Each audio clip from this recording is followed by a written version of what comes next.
मुरली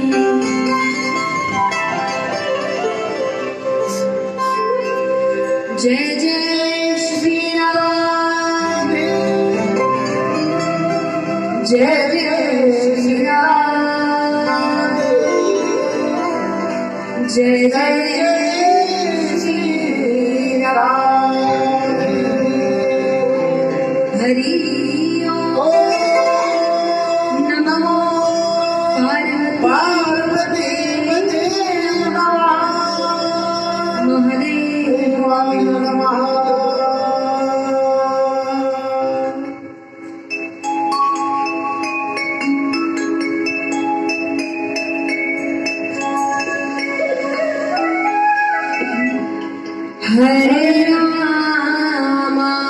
हरे राम आज बहुत चाहिए जोर से सब मिलकर हरे राम हरे राम हरे राम हरे राम राम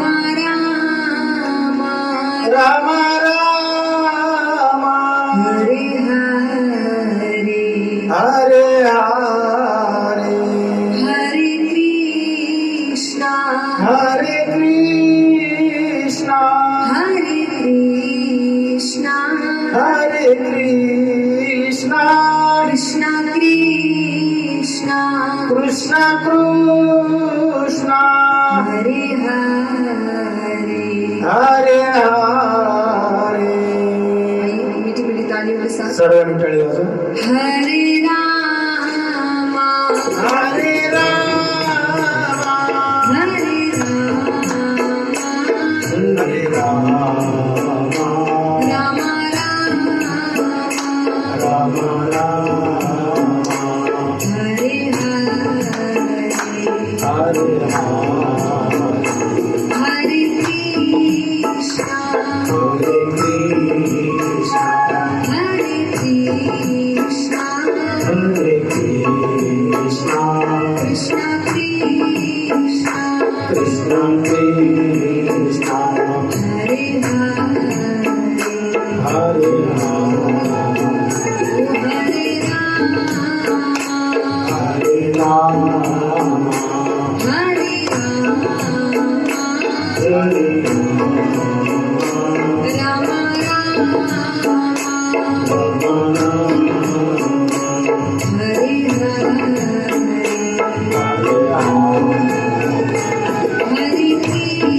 कृष्णा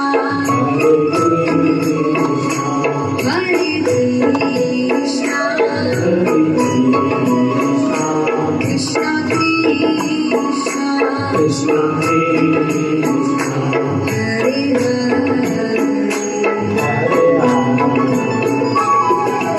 हरे कृष्णा कृष्णा कृष्णा हरे हरे राम राम हरे कृष्ण कृष्ण कृष्ण हरे हरे राम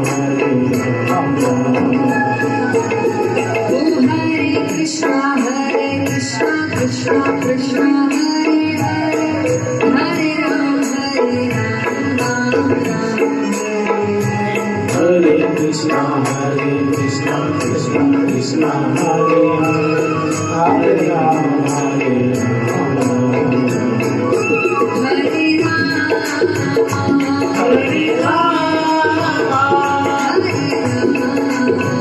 हरे हरे हरे राम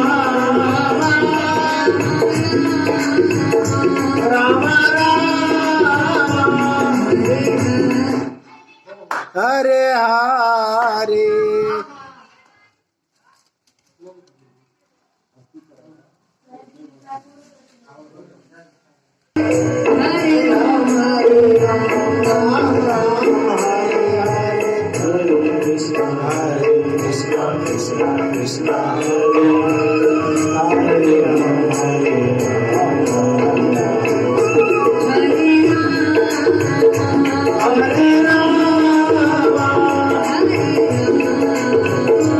हरे राम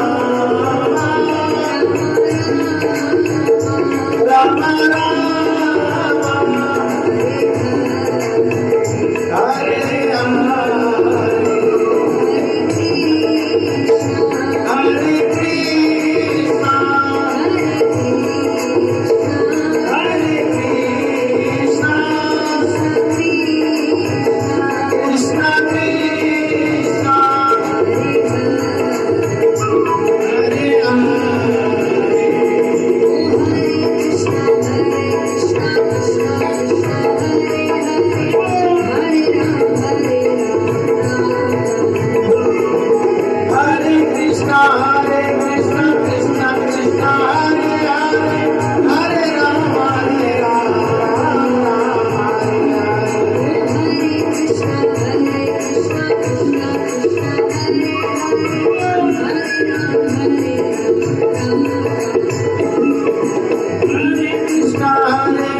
कृष्णा कृष्णा हरे हरे हरे राम राम राम हरे राम हरे राम राम राम हरे हरे कृष्णा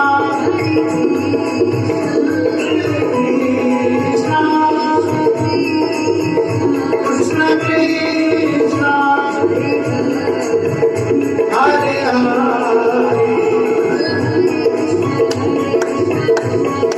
काळी एकदाच वाक्य लक्षात घ्या. हरे कृष्ण कृष्ण कृष्ण हरे हरे हरे राम राम राम हरे हरे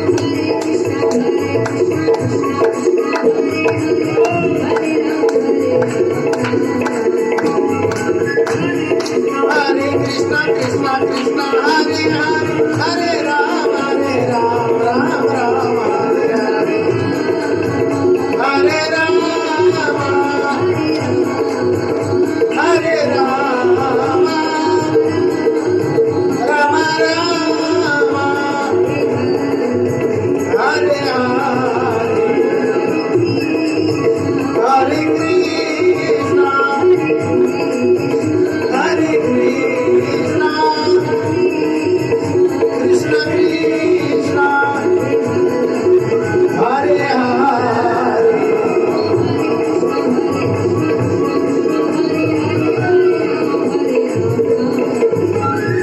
हरे कृष्ण कृष्ण कृष्ण हरे हरे हरे राम राम राम हरे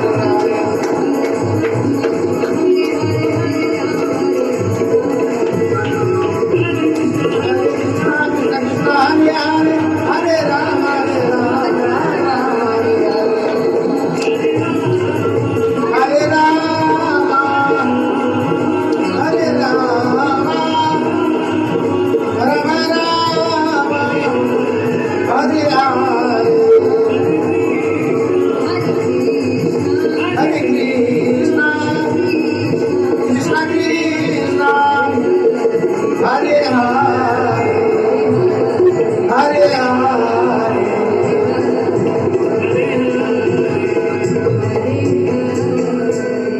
हरे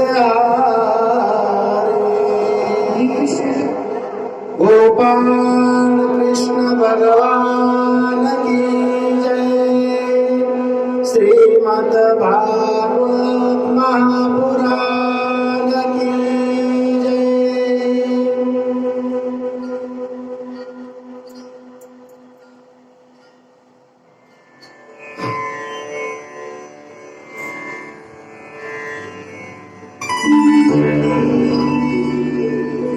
अखिल ब्रह्मांड नायक सर्व शक्तीचा आधारस्तंभ परमपिता परमेश्वर इकोच असं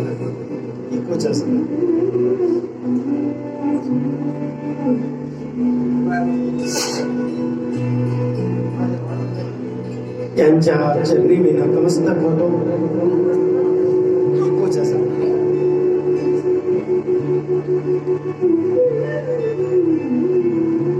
ही कथा श्रवण करण्यासाठी उपस्थित असलेले श्रोते सज्जन मायबाप यांच्या चरणी मी नतमस्तक होतो. गेल्या 5 दिवसापासून आपण पाहत आहोत ही मानवाच्या उद्धाराची कथा आहे आणि या भागवत शास्त्रासारखं दुसरं शास्त्र नाही. एक तर सुखदेवजी भगवंत यांनी हे परीक्षिताला सांगितलेलं आहे आणि दुसरी गोष्ट मानवी उद्धाराचं सर्वात साधं साधन आहे सहज आणि सोपा उपाय.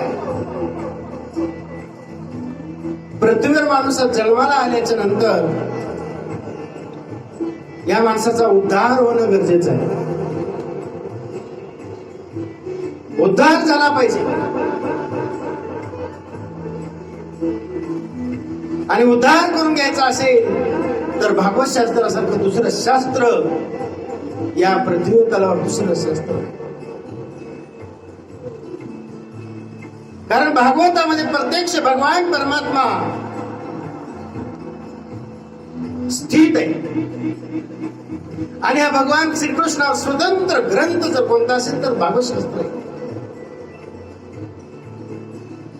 आणि या शास्त्रामध्ये हे शास्त्र श्रवण केलं आपल्याला खरं काय, हित काय, अहित काय, सत्य काय, शाश्वत काय, शुभ काय, चिरकाल काय, क्षणभंगुर काय, अशुभ काय, अमंगल काय, अपवित्र काय आहे, याचं संपूर्ण ज्ञान आपल्याला होत असत.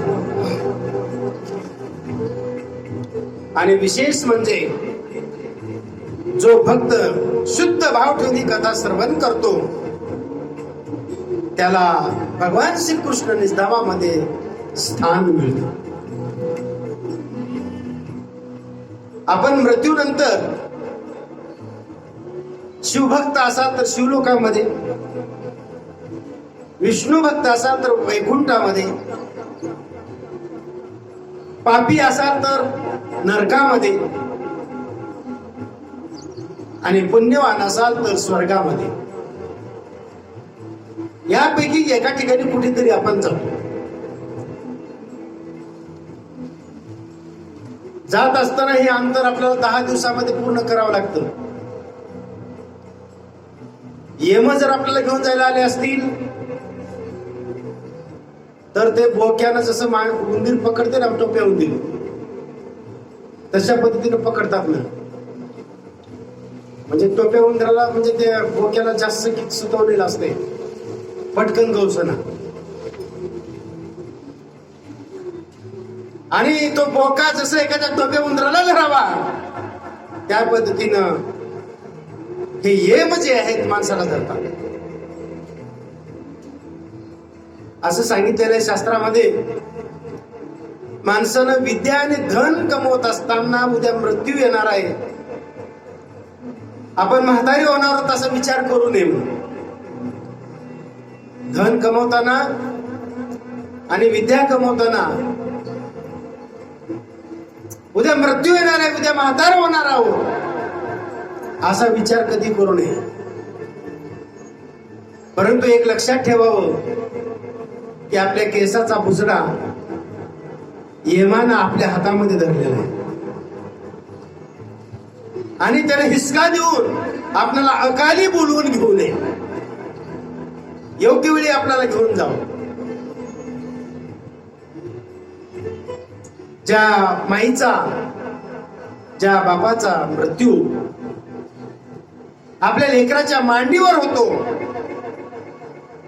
आपल्या घरामध्ये होतो, तो सार्थकी मृत्यू आहे. प्रवासात मृत्यू झाला, दवाखान्यात जाता जाताना झाला तरी त्याला मोक्ष नाही, आदंतरीच आहे. दवाखान्यात झाला, नरकात गेला. पाण्यात पडून मेला, त्याला कुठंच थारा नाही. फाशी घेतला, कुठंच थारा नाही. विष प्राशन केला, कुठंच थारा नाही. कुठंच थारा नाही. त्याला आदंतरी म्हणजे आदंतीच राहावं लागतं, त्याला आदंतरीच राहावं लागतं. आणि कल्याणकारी आणि अमृतमय मृत्यू जर कोणता असेल तर तो कल्याणकारी अमृतमय मृत्यू आपल्या लेकरांच्या समोर आपला बोलत बोलत प्राण गेला पाहिजे. बोलत बोलत प्राण गेला पाहिजे. आणि बोलत बोलत प्राण जाण्यासाठी पुण्य कर्मच करावे लागतात. आणि पुण्याशिवाय आणि आयुष्यभर भगवंताचं नामस्मरण केल्याशिवाय हे प्राप्त होत नाही. सज्जन हो, तुम्ही एक वेळेस भगवंताचा अपमान केला तरी चालेल, भगवंताला श्राप दिला तरी चालेल. जनाबाईने म्हणली चोर आहेस म्हणली तू, मी चोर आहो का तू चोर आहेस कळल म्हणली. काही लोकांनी माऊली म्हणली, विठू माऊली हाची वरदी. तुकाराम महाराजांनी माऊली म्हणलेलं आहे, विठू माऊली. काहींनी आई म्हणलेलं आहे, माऊली म्हणलेलं आहे. कोणी ढोंगी म्हणलेलं आहे, कोणी सोंगी म्हणलेलं आहे. देवाने सांगितलं मला काही म्हणा, मला चोर म्हणा, लपंग म्हणा, काय म्हणू वाटेल ते म्हणा, पण माझ्या भक्ताची मात्र निंदा करू नका. माझ्या भक्ताची जो कोणी निंदा करेल तो मी सहन करणार. आपली आई देखील आपल्या लेकराला जर कोणी बोलला असेल, त्याच्याकडे बोट काढून जर बघितला असेल, तर आई देखील ते सहन करत नाही. त्याच पद्धतीने भगवान परमात्मा साधू संतांचा छळ केलेला सहन करत नाही. काल मी बोलत असताना सांगितलं, साधू संतांच्या मान आणि सन्मानाचं रक्षण कोण करावं, तर तुम्ही आम्ही केलं पाहिजे. फक्त साधू संतांच्या संपत्तीचं देखील रक्षण आपणच केलं पाहिजे. म्हणून मंदिरातलं काही चोरून नेऊ नये. एकानं म्हणला महाराज उरलेलं कसं करावं, उरतंय ना का उरलं तर ते तिथंच राहू द्यावं, नसेल तर पुन्हा केव्हा तरी वापरावं किंवा सार्वजनिक ठिकाणी त्याला वापरून टाकावं. पण एवढं घरला घेऊन गेलं तर काय होते, काय होते तर ते वज्रलेप होते आपल्या होते. अन्य ठिकाणी केलेली पाप या सप्त्यामध्ये केलेल्या कर्मामुळं ते पाप नाहीसे होतात. कोण्या ठिकाणी किती पाप करा, देवाचं नाम घेतलं, प्रायश्चित घेतलं, सप्त्यामध्ये आपण काम केलं शुद्ध भावनेनं, श्रद्धेनं, पाप पूर्ण धुवून जातं, पूर्ण धुवून जातं, निर्मळ बनतं. हात शुद्धी, टाळ्या वाजवतो आपण, मुख शुद्धी, चरण शुद्धी, तन शुद्धी, धन शुद्धी, या ठिकाणी पंक्ती होतात, धान्य शुद्धी येते. आणि आपण जर एकटंच खात असू तर ते पाप खातो. आपल्या उत्पन्नावर आपल्या एकट्याचा अधिकार नसतो. आणि एकटंच जर खात असू तर ते पाप खायलोत म्हणून समजायचं. आणि आता हलर निघाल्यापासून कृषी लक्ष्मी आपली असंतुष्ट झालेली आहे. आणि या कृषी लक्ष्मीला पहिलं मदन काढलं जात होतं लक्ष्मीचं, आणि ते मदन जे आहे ते घरी खात नव्हते, मंदिरामध्ये जो कोणी पूजा करणार आहे त्याला देत होते. आता आजकाल ते राहिलेलं नाही. म्हणून कृषी लक्ष्मी आता संतुष्ट झालेली आहे सज्जनो. आणि भगवान परमात्मा फक्त संत साधू संतांच्या फक्त मुखामध्ये नाम येऊ देणं एवढंच त्याचं रक्षण करण्याचं काम भगवान परमात्मा करतो. आणि सरंगी ऋषी जे आहेत भगवंताचं चिंतन करीत बसलेले होते, ध्यानस्थ बसलेले, एकांत बसलेले. ओम नमो भगवते वासुदेवाय. ओम भुवर्भुवस्वाहा तत्सवितुर्वरेण्यं भर्गो देवस्य धीमहि धियो यो नः प्रचोदयात्. ध्यानस्थ बसलेले. मग या साधू म्हणून घरामध्ये पूजा करत असताना कुणी जोरात सुद्धा बोलू नये. घरामध्ये आपण पूजा करत असताना जोऱ्याने सुद्धा बोलू नये. लेकरं अभ्यास करताना जोरात बोलू नये. आणि सरंगी ऋषी हे देवामध्ये मग्न झालेले आहेत.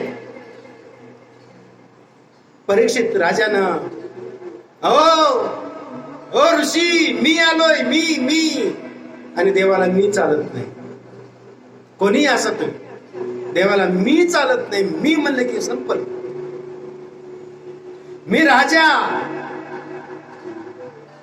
संपल. आणि सरंगी ऋषी, समीक ऋषीनं सराप दिला, जे कोणी माझ्या वडिलांच्या गळ्यामध्ये साप घातलेला आहे त्याचाही मृत्यू 7 दिवसामध्ये होईल. म्हणून साधू संतांचा श्राप असो, आशीर्वाद असो, फलश्रुत होतो. राजा दशरथ याला 3 पत्नी होत्या, घरामध्ये एकही संतती नव्हती. आणि योगायोगानं म्हणा, सुदैवानं म्हणा, दुर्दैवानं म्हणा, राजा दशरथाच्या हातानं श्रावण बाळाचा वध झाला. आणि श्रावण बाळ जो आहे तो त्या ठिकाणी गतप्राण झाला. राजा दशरथाने पाण्याचा हंडा घेऊन श्रावण बाळाच्या आई वडिलाकडे गेला. त्यावेळेस आई वडील म्हणतात की अरे बाळा, तू आमच्यावर नाराज झालास का रे? तू का बोलत नाहीस? बाळा, तुला तहान लागली म्हणून आम्ही काम सांगितलं म्हणून तुला राग आला का? आमच्यावर संतुष्ट झालास का रे? त्यावेळेस राजा दशरथाने सांगितलं की आई, तुमच्या मुलाचा मृत्यू माझ्या हाताने झालेला आहे. मी हरण समजून बाण मारला. मी सज्जनो, श्रावण बाळाच्या आई वडिलांनी त्याच ठिकाणी राजा दशरथाला सांगितलं